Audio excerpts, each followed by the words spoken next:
I grew up in upstate New York. Don't hold that against me.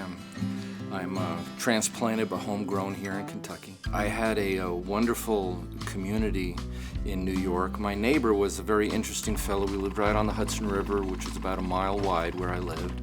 And he was a delightful older fellow that claimed to be a musician, but he played the banjo, which to a rock and roll New York teenager didn't make sense, because unless you could plug it in, it's not a real instrument. Graduated high school, moved to the Mexican border, and I got a job at a little radio station, KLAR, right on the Mexican border in Laredo. And one night I was playing a song by Roger McGuinn and the Byrds. To everything, turn, turn, turn, there is a season. I noticed it was written by my neighbor. And I was like, oh, well, that's who Pete Seeger is. And so I called him up. I said, Pete, it's Michael from next door. I think I want to be a folk singer. What do I do? And he suggested I move to the Appalachian Mountains, which I did, a little hamlet in East Kentucky, Mousy, Kentucky, Mousie. And I was there for 2.5 years, going up and down the mountains with my guitar and banjo, knocking on doors, and had literally hundreds of front porch hootenannies were the local folks who are delightful and beautiful and wonderful and generous.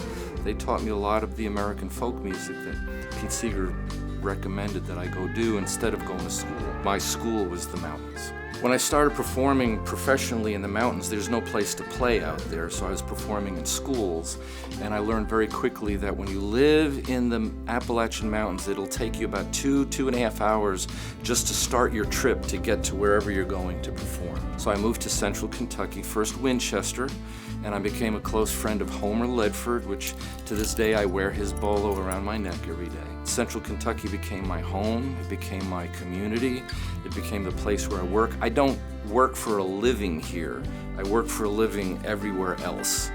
But here in my hometown, I get to do these projects that I do because I love them. And so this has become a very fertile ground, artistic, entrepreneurial garden.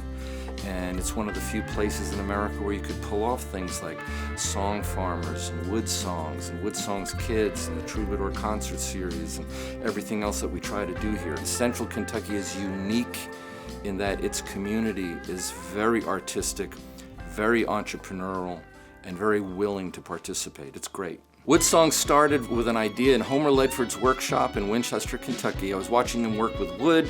We were talking about songs, and that's where the word came from. And then I was on the road opening for Judy Collins around the country. We were in this big town car heading to the venue, and they had on a show I never heard before called Prairie Home Companion. I had a friend of mine on the show called Sam Bush. And I thought, well, wouldn't that be interesting to have a show like that, but without the stories? What if it was different like that? It was just about the music. And so WoodSongs was created in Lexington in a little studio owned by Kevin Johnson. We had like 12 people sitting on cushions the first show that we did. And that was 1,117 shows ago. WoodSongs gave birth to WoodSongs Kids, which is sort of a Mr. Rogers meets the Grand Ole Opry. It gave birth to SongFarmers, which is a national community of front porch musicians. It's all based on the same theory that I've lived my entire career on, and that's that love is the greatest transaction of the arts. It's more important than anything, unless you love what you're doing. And when you do love this, the act of love means you're gonna open up the spotlight to include as many as possible. It's also the greatest business plan of the arts, because when the audience loves what you're doing, the audience will do what the audience has always done. They're gonna buy your stuff.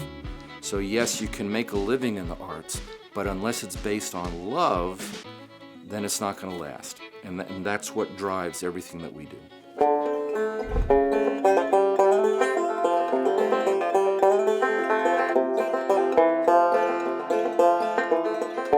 Blue skies shining on me, nothing but blue skies do I see. Bluebird, they're singing a song, nothing but bluebirds all day long. Never saw the sun shine so bright, never saw things looking so right.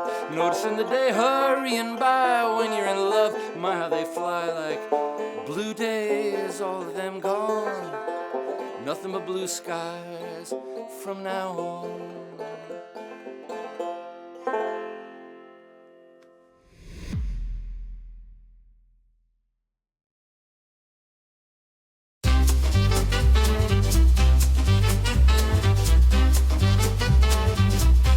Create